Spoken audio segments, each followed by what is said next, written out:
Hello and welcome to Cowley NFL Update. I'm Taven Wohlford, Bryson Turner, and Josh Wolf. This is Week 14 of the NFL. Last week I went 1-1, Josh went 1-1, and Bryson went 2-0. And how do you feel your picks went with that 2-0? Do you think they played how you expected them to play? Or? Yeah, here's the thing. You guys will find out later. I went a little more risky this week. Last week I did not. They both kind of played how I imagined they would, and just kind of ended 2-0. Good for me. So, right. Yeah. How about you? Well, I was completely confident with both my picks. That's the real disappointing thing, is that last week I saw 49ers play amazing against a tough Miami Dolphins team. So I was very confident. I'm like, they have the Bears. Surely 49ers. Right.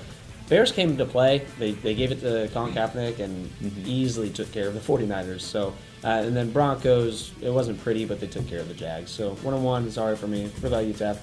Well, the Bengals are a joke, and in the end, they blew out the Eagles. So, I guess it went well. I was expecting Philadelphia to come out with the L, but that was astonishing. Yeah. Rampage without AJ Green, without Giovanni Bernard, and to have that redheaded, like goblin-looking guy, bring the dub to Cincy. That's incredible. The powers in the hair, man. Powers in the hair. Flame on.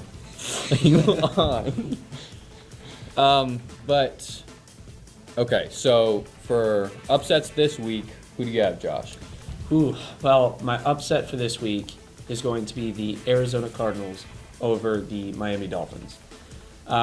Arizona is one of those teams that has not impressed. Their fans have kind of been disappointed most of the year. Dolphins had, before this past week, had a 6-game winning streak going. They dropped. It'll be a tough matchup. I think they'll be ready to get another win. I'm rooting for Larry Fitzgerald out there, and I'm thinking that the Cards pull off a tough win in Miami. Okay. So that's the upset. Yeah. My upset is the Monday night game, the Patriots and the Ravens at Foxborough. I'm going to pick the Ravens.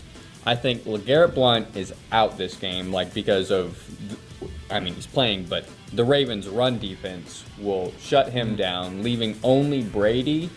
And Brady is future Hall of Famer, one of the greatest quarterbacks to ever play the game. But I think in crunch time, the Ravens are not afraid of Brady. So you're taking advantage of the fact that Gronk's out for the season? A little bit. They have Bennett still, so they still have tight end depth. But I think Gronk is an extremely great playmaker. He's a key factor to the team. But also, at the same Tom time, Brady, they do have though, backups. he has so many options, Right. Yeah. and he can go anywhere with the ball. So.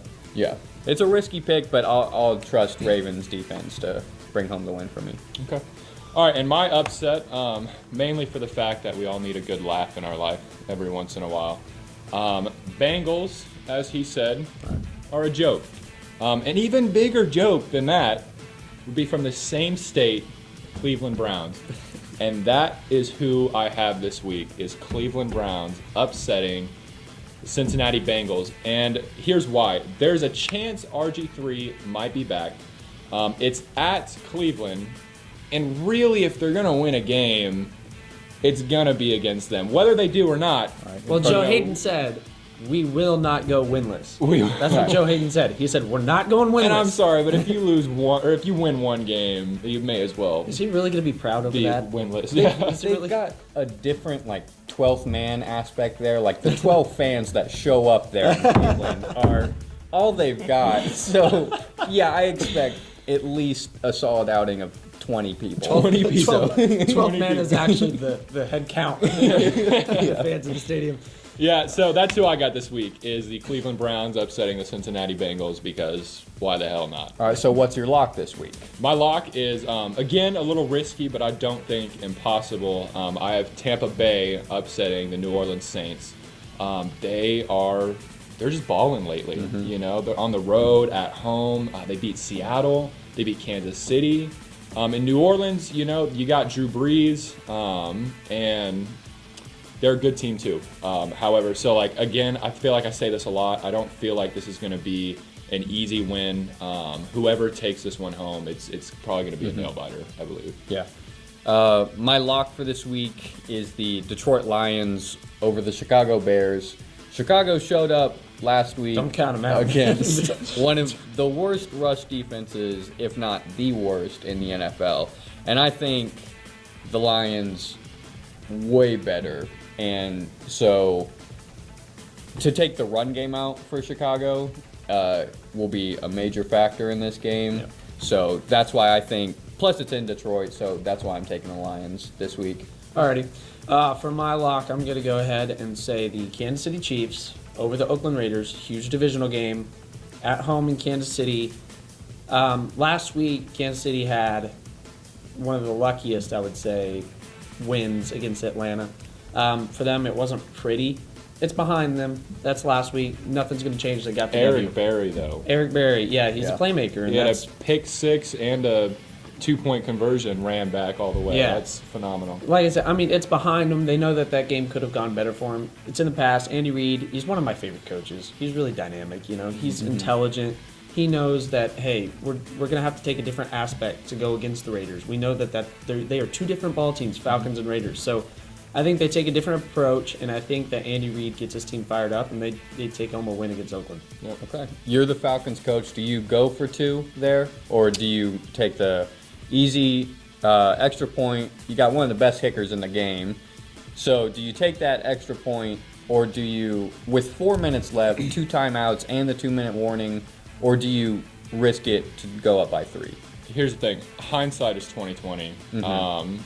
However, in the moment of the game, I still feel like, you gotta take care of what you need, which at that point is not 2 points. At that point, what you need is just the field goal. You have the best kicker in the game, almost. So yeah, I probably would have just gone for the 1. However, hindsight is 2020. Right. Yeah, and another. Wow. So Andy Reid is one of my favorite coaches as well, and he's not exactly the, guy that plays on the edge. He doesn't really take a whole lot of risks. He's a real conservative coach. Exactly, and there was 2 huge plays that I just did not think was Andy Reid, and one of them was the fake punt. Yes. So, maybe he was trying to liven the Falcons up a little bit after, the Kansas City team was just lit probably the whole game, so maybe that's what it was. However, I don't think I would have gone for it too. Okay. Staying in another huge matchup, the Sunday night game, your Giants and the Cowboys at MetLife should be one heck of a game. One thing that I like about this matchup between Cowboys and Giants, this rivalry, is that it's always close. They can have whatever record. I mean, obviously Cowboys right now are doing better than the Giants, but I think it's going to be a close game. It's obviously a statistic that doesn't go in favor of New York, but one of the most amazing statistics that people do not know is that Ezekiel Elliott has not lost a road game in his life. High school, college, or NFL. Wow. He's been perfect on the road. So to go to MetLife, that gives a little uneasiness to New York Giants fans. But also, New York Giants fans still, me being one, locked in the back of your head is we've already beat them once this year. And so to keep that mentality, Giants obviously have to forget about last week. Right. That was not one of their best games. They had 6 wins in a row. 1 loss. For me, I feel like it was bound to happen. And I feel like for the Cowboys, I feel like they take home another loss before the end of the season, whether it's this week or in future weeks. But one of the best matchups. Could go either way. Okay. What do you guys think? I think, I don't want any harsh feelings here. I still got the Cowboys this week because of the mobility of Dak Prescott, and he's just grown over these weeks. That was a week 1 loss. So that was his first NFL start,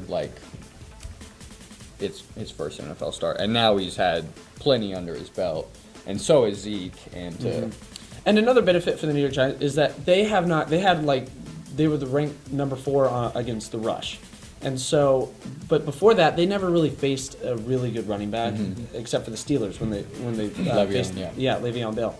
He ran all over them. So I think they got kind of a taste of what a good running back feels like. Yeah. So maybe that'll be motivation. They'll look at the tape, say, hey, what's going on? For me, even if the Giants lose right now, Ben McAdoo for his first year as the Giants head coach, I think he's doing all right. Yeah. All right, well, that's all we have for you this week. As always, here's a look at our records, and thank you for watching.